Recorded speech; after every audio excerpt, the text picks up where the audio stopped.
Magpaka-MMK drama muna tayo ngayon.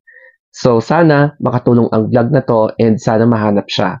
So may nag-inbox message sa akin at ito ang sabi niya, "Hello, pwede ako magpatulong sa'yo? Taga Davao City ako nakatira. May hinahanap kasi akong tao, 30 years na kaming hindi nagkikita. Ang pagkakaalam ko, South Cotabato siya. Hindi ko kasi kabisado ang South Cotabato. Ang laki kasi ng South Cotabato, Gilbert Percasio po niya kung hindi ako nagkakamali.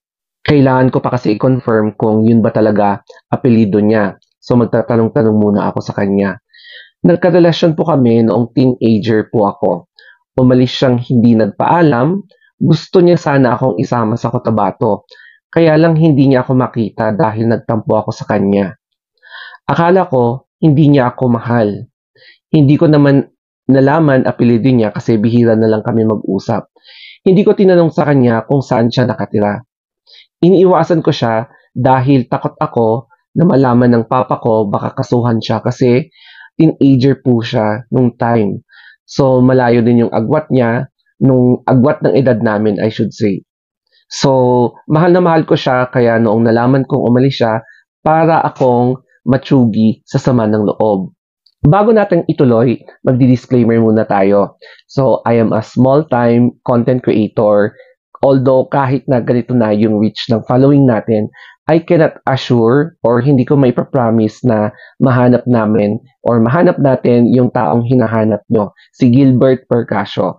So, sana makatulong pa rin ang video na to. Baka malay natin, no? Miracle can still happen. Sabi niya dito, gusto ko lang siyang kamustahin kung okay lang siya at kung buhay pa ba siya kasi lately, lagi akong nananaginip sa kanya kung hindi ko alam bakit. Ito yung personal information niya. So ipa-plug ko, sana okay lang kay Gilbert Percasio. Hindi ako sure kung tama ang spelling. So yung birthday niya now ay allegedly March 28, 1966. So probably baka nasa 59 or 60 years old siya. Continuation. Araw-araw akong umiiyak ngayon. Ang sakit na nangyari sa amin noon. Lumayo ako dahil akala ko hindi niya ako mahal. Tapos ngayon ko lang nalaman na mahal pala niya ako. So, hinanap niya ako noon na umiiyak pero hindi niya alam kung nasaan ako, sabi ng friend niya. Huli na ang lahat nung nalaman ko na nung nag-asawa na ako at nagkaroon na ng anak sa iba. Buong buhay akong nagsisisi. Ang pinakamasakit kasi yung hindi kayo naghiwalay at may nangyari na sa inyong dalawa. So, mahirap makalimutan yon at na-touch ako sa kanya. So, mukhang siya yung love at first sight ni Madam. So, si Madam po yung nag-email sa atin. Kahit man lang sana makamusta ko siya, marinig ang boses niya at malaman na okay ang kalagayan niya, masaya na ako. Dahil alam kong hindi na talaga magiging kami, kaya kailangan kong tanggapin na hindi kami itinadhana para sa isa't isa. Pansin nyo ba, medyo pawala na yung sore throat ko unlike kahapon na talagang pause na pause. Pero anyway, nagpapasalamat ako sa mga ganitong nagme-message sa akin sa inbox.